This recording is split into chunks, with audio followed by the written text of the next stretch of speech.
Well, hello, everybody. Welcome to another episode of Man vs. Mob. And this one I'm going to call the mental chew.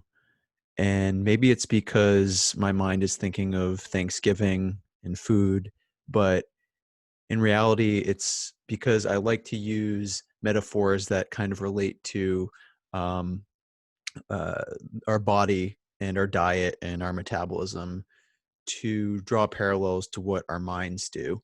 So this is going to be another kind of a grab bag episode of a bunch of different thoughts that are spinning around in my head.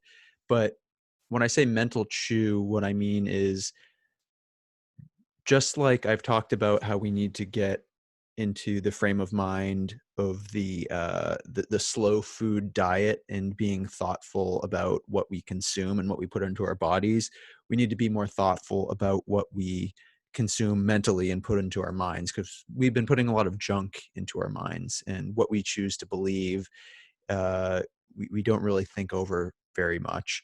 So somebody sent me a video recently describing how you should chew an insane number of times before you swallow your food, but it was like 40 times or something like that. And I do believe that that's actually important. I don't know if 40 is the number, but you ought to chew your food more thoroughly to get the full nutrients out of it when you digest it.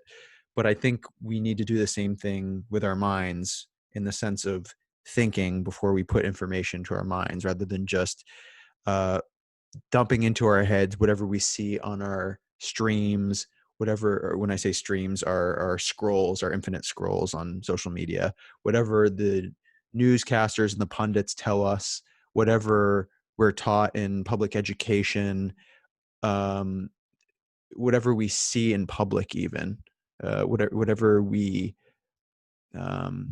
think we see. I don't think we realize that even things that happen right in front of us, we don't see the entirety of. Unless it's a very simple event, there's much more to it than we physically see. Somebody was telling me recently, "Hey, it is how it is," and I've lived a long life and I've seen what I've seen, and what I've seen is the truth. And the simple matter is, just because you see something doesn't mean it's the truth. If that were the case, then the earth would still be at the center of the universe, because what we see is the sun revolving around the earth, right? But it's actually the earth revolving around the sun. So perception distorts truth in a way. So keeping all of that in mind, we need to be much more thoughtful about what we put in our minds to begin with. Otherwise, we end up with extremely distorted realities. And as I've talked about before, we're narrative creatures. We view the world through the narratives that we create. We're not computers. We don't just process knowingly, consciously, random bits of information. We have all these sensory organs that collect information from our environment, but we don't understand just random bits of information. We weave narratives together in our brains, narratives about ourselves, narratives about our environment, our country, our religious narratives. All these things, they generate meaning in our lives. And if you think about human history from a new perspective, it's really been about control of narratives and imposing narratives on other people. As society gets more complex, this is something that the author, um, Yuval Noah Harari, talks about in his books, is um, the ability to create stories and unite people around those fictions is really what has allowed societies to progress, and cultures to develop, and all of the cooperation that has occurred over the thousands and thousands of years of agricultural and industrial and technological development. It's what has allowed those to occur. But we tend to try to impose narratives and meaning on other people, whether it be religious narrative or national narrative or political narrative, economic narrative, whatever it may be. So we definitely need to um, uh, be more thoughtful about the bits of information that we put into our head, and definitely more skeptical. And we also need to have a broader, more encompassing narrative in our own heads. And that will give us individual sense of meaning. So moving forward, instead of just having a national narrative or some overarching narrative among a group of people that is imposed upon them, I think what we ought to move into is a shared narrative that allows people to have their individual narratives that fit into it and are distinct but overlap in different ways, and that will allow them to collaborate and innovate and create and do all these wonderful things, while at the same time not imposing and murdering and forcing other people to believe what you yourself believe or your group believes. So this is the first thing that comes to mind, the mental chew. We need to chew the information more before we put it into our heads. Um, so I've been critical recently about numerous institutions that I think need to change, whether it's our military industrial complex, whether it's the police, whether it's education, being universities and primary education, the media. Those are four that I focus on. You have to be nuanced with this. Mental chew is necessary for nuance because you have to understand that there are wonderful, thoughtful soldiers and police and teachers slash professors and journalists in all of these institutions, but nonetheless the institutions are corrupt in some very serious ways that effectively um, in some cases make the entire industry a racket, and it creates these adverse incentives that these good people are basically made to follow if they want a reputation, if they want a career, if they, if they have a family and they need to make money and support themselves. They can't necessarily control what these incentives encourage them to do, or system wide what is encouraged. So I bring this up because that's an example of something that if you don't consider it more deeply, you're just going to assume that everybody is awful and evil. And in reality, human beings are extremely adaptable. It generally, we can be really good, really bad. Sometimes it can depend on the given day. I should say good or evil, but it really depends on what the systems we create incentivize. If they incentivize behavior that is self-seeking and predatory and violent, then that is what we will be. But if it's more communitarian, collaborative, and thoughtful and kind, then that is what we'll be. It's sort of an attitude of, I love this saying, an attitude or a view of abundance rather than scarcity. If you understand what that means, it's basically when there's plenty to go around, you don't feel like you're in a Darwinian struggle for mere survival, and you can pursue uh, greater personal goals, and the human collective can flourish more. But if everybody is at each other's throats or seemingly fighting over scarce resources, then it becomes much less possible. Um, so it's it's interesting to me how, and this is a new subtopic, it's interesting to me how people who feel strongly about something tend to come from a place of um, insecure resentment without necessarily realizing it. So if you've ever met somebody, or I'm sure you've seen on some form of media, the more um, conservative view of sexuality that some people have, where they're heavily moralistic and they have very rigid views on how other people should behave sexually. And I think a lot of that is rooted in their own personal access to sex. If somebody doesn't have access to sex, or the opportunity isn't available to them, then they might have strong views about how other people should behave. So just like that might be a common view on the conservative side, on the more liberal or progressive side, you have strong views about money, and it would tend to come from people who don't have much money or don't know how to make money. So generally, the experience of feeling insecure about something, whether it's an acknowledged insecurity or not, causes people to kind of lash out and feel strongly about something. There are other examples too, aside from sex and money. There's also um, interpersonal intelligence, emotional intelligence. If somebody is really good with people, good at making friends, good at forming relationships, and sort of the give and take reciprocity of communitarianism and living with others, then they're going to sort of see those qualities in a certain way, where somebody else who um, whether through their personal experiences or their brain chemistry has an entirely different personality that is more self-focused, and which makes it difficult for them to basically get along with others.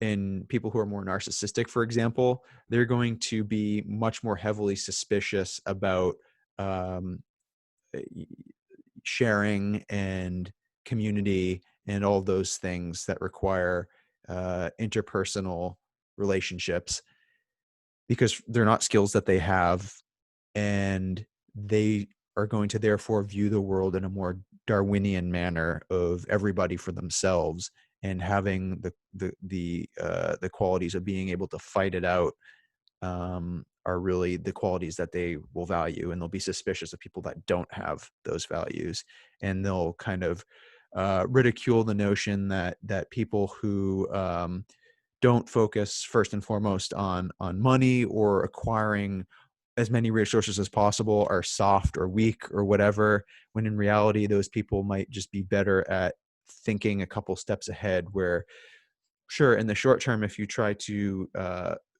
basically hoard all the resources to yourself, you might succeed in dominating others. But if you alienate those people in the longer term, it's going to hurt you, because you have damaged your reputation, and nobody likes you. Nobody wants to do deals with you, be around you. So, by the way, an irony that I was thinking about recently is how a lot of the people who feel this way growing up, when they get to later in life, they have to deal with the fact that the kind and caring people that they criticize throughout their lives are the ones that are eventually taking care of them in their twilight years. So I found that pretty interesting and ironic. Um, you also see this with people who ridicule intellectualism. Generally, it comes from people who aren't very bright, who don't, maybe don't um, they don't engage with bigger or more difficult ideas. Perhaps maybe they're dyslexic, maybe they don't know how to read, and they become skeptical, or um, they become distrustful of people who gain knowledge from books, because it's something that they don't have access to. So it's sort of like a self-defense mechanism. You see this also with tech phobia or tech resentment, where if tech is less accessible to someone, then naturally you're going to believe that it's a crock of shit, or it's not really worth knowing to begin with, or it's just something that people use in a simple, insincere, meaningless way. So a lot of these things are defense mechanisms, and it's rampant. So I think the question that we need to ask ourselves with some of our more deeply held beliefs is, are we holding those positions sincerely and in thoughtful ways, or are we holding them in bitter, resentful, and uh, what's the word I was using before? Insecure ways. So I actually don't. I said, "Are you being sincere?" before. I think that a lot of the people that hold these views actually are sincere in their views, but they don't realize that there's a deeper layer to why they feel as they feel, or think as they think. Okay, so those are three I've covered three of the important topics. The fourth one that I wanted to talk about was conspiracy theories. And this is interesting because conspiracy theories are running rampant right now. And I've I've met a bunch of people that recently have discussed conspiracy theories with me.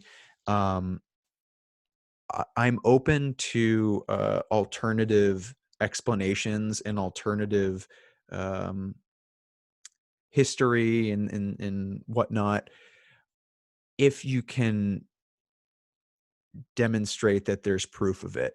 I don't think that random extrapolation on some piece of information counts as thoughtful and properly considered. So um, I've been thinking a lot about why conspiracy theories flourish, and I think it's the same reason why scapegoating flourishes. Generally, in times of chaos, in times of turbulent leadership, in times of institutional collapse, in case in, or what I should say is basically like what we're going through right now, people start to look for alternative explanations, and it's extremely unsettling to believe that there's a randomness to the universe.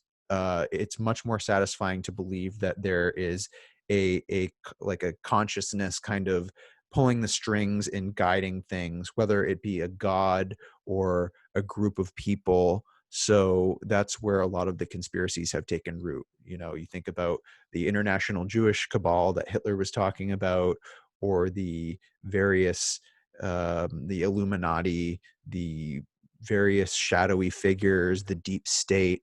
So I'm not saying that there's not like the deep state. That's a modern conspiracy about how the American government is really run by unaccountable, unelected figures that are always in office and behind the scenes manipulating everything. So that's an example of something that there's actually evidence of pieces of truth to it, but that doesn't mean that there's a greater conspiracy beyond the information that is available. Um, there are politicians and public officials, particularly in our intelligence communities, who have made terrible and awful decisions and done covert operations in the past that we're now um, aware of, and we should hold the current administrations and the current versions of these institutions accountable and make sure that these things don't happen continuously or again. But you cannot then say that everything is connected in some grand plan without demonstrating that. So people start looking for alternative explanations when things are chaotic, and in addition to that, people start looking for somebody to blame, hence the scapegoating, hence World War II with the Jews during the Holocaust, hence any number of atrocities, the Hutu and Tutsis, and any number of genocides. Thinking about the current crisis in the United States with um, trade deals and globalization and technological disruption, and how that gets blamed on Mexicans or it gets blamed on the wealthy. And I'm not saying that neither of those have any component of truth, and that, you know, immigration or wealth inequality don't play parts, but it's easier to take a group and to focus the energy of rage when things are going wrong on one group with a face who you can eliminate in some way, whether it's murdering or deporting um, or throwing out of power through a coup, whatever, the guillotine. So it's much less satisfying to have a multifaceted answer that requires a deeper level of thought. A lot of these things conjure up um, very powerful emotions in people, and those emotions need direction, and they get channeled down pathways very quickly towards somebody who's seemingly suspicious or unliked, particularly if that was already the case before shit hit the fan. Um, So the growth of conspiracy theories, it's the environment that we find ourselves in right now. And I I suppose that we need to propose thoughtful alternatives to conspiracy theories. Some people are going to continue to believe them regardless. And once you have the idea of sunken cost, as you've been researching something and believing it for so long and building it and adding to it, that convincing someone that what they now believe deeply is untrue is difficult to dislodge someone. And on top of that, I call this a Morpheus complex. I referenced it in a previous podcast with Gerald Posner when we were talking about the Kennedy assassination and the conspiracy theories around that. Um, to me, I see a feeling that certain people have that they possess. Maybe they feel powerless otherwise, or just thoroughly confused, but they possess a deeper understanding or a hidden understanding that or privileged information that nobody else sees, or those people are too sheepish or too stupid or too ignorant, whatever, to see.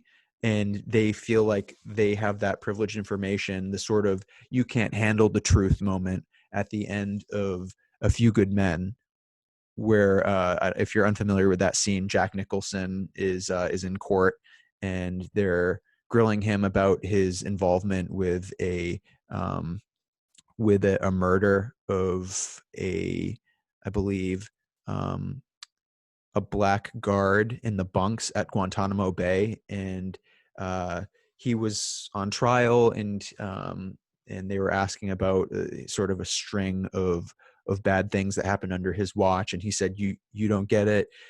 It's because of people like me that you people can live in peace and in prosperity. You need people like me up there on that wall in these situations, and you think you want the truth, you can't handle the truth." That's sort of the big reveal at the end of it. So I think a lot of people um, who believe in conspiracies believe that they have a truth that other people can't handle, and it makes them feel pretty damn good. But in reality, a lot of it tends to be um,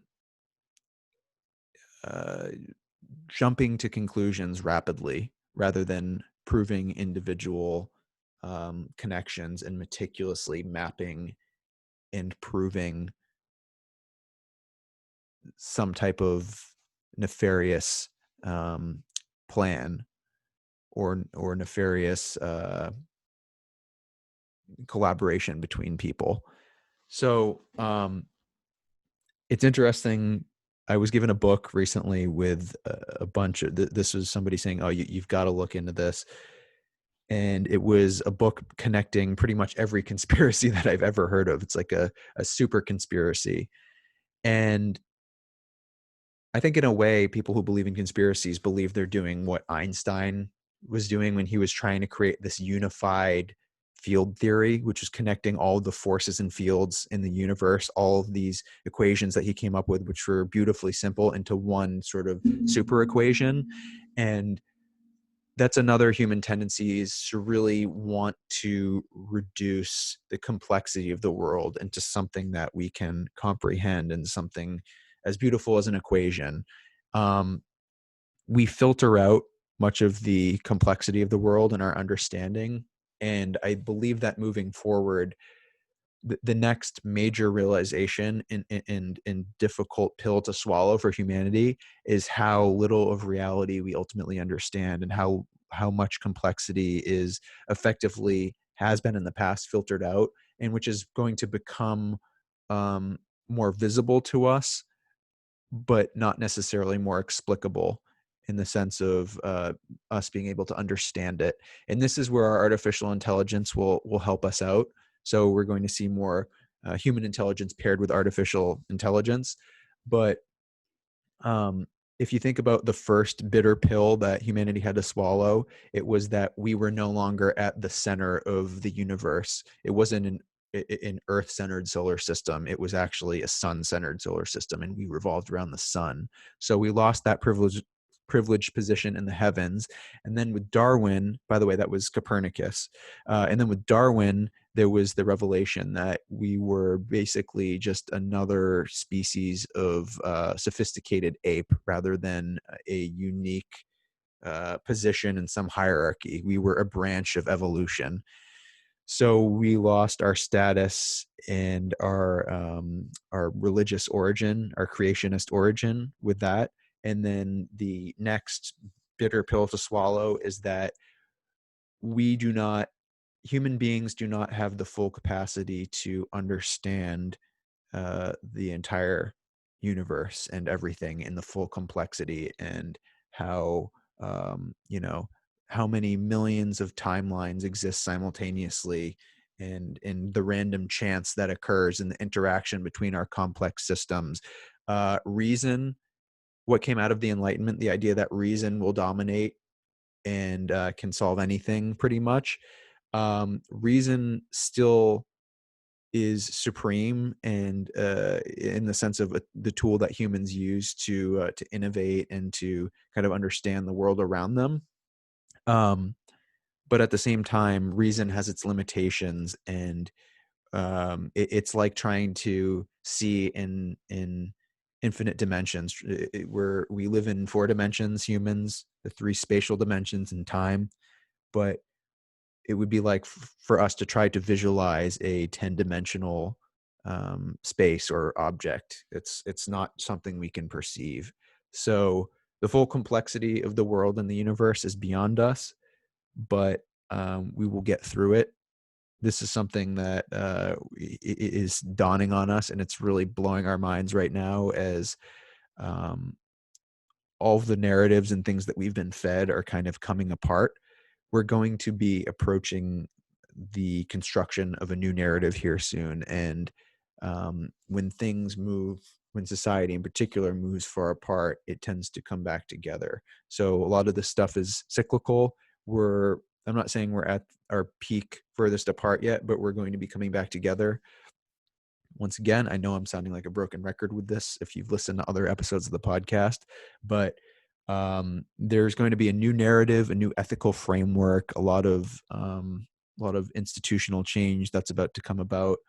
And one of the most foundational things to ensure that this happens and that the world we move into is better than the one that we're leaving is basically the way that we think, and how we manage ourselves and each other in regards to how we think.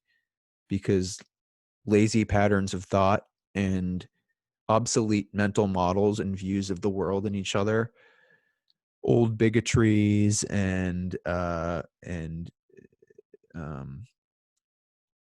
ignorance and fear of technology and all these things are going to impede us.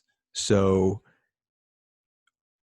we're going to basically round a corner where we're going to realize it's not really productive to infinitely divide and make each other suspicious, and coming together is going to be the next challenge. So that's the end of my little grab bag of ideas. More to come in other episodes, but as always, thank you for listening. Please share, please bring other people into the mix. The last couple episodes, I've been talking about how I would like to have the modern equivalent of a constitutional convention to figure out how we can possibly retrofit all of these ideas onto our current structures and institutions and have them be relevant for a 21st century society, because we're still living in this Cold War mentality, and we don't need to be living in that paradigm anymore. So please share, please bring other people who are thoughtful and considerate and curious about ideas, and honest and creative and tech savvy and interpersonally intelligent and intellectual, all the above. Please bring these people into the conversation, because As I've said before, this is a meeting of the minds, the time for a meeting of the minds. That's it. Happy Thanksgiving, everyone. And be careful with the amount of turkey you consume. Don't get too tired and pass out in the wrong place or fall down a flight of stairs.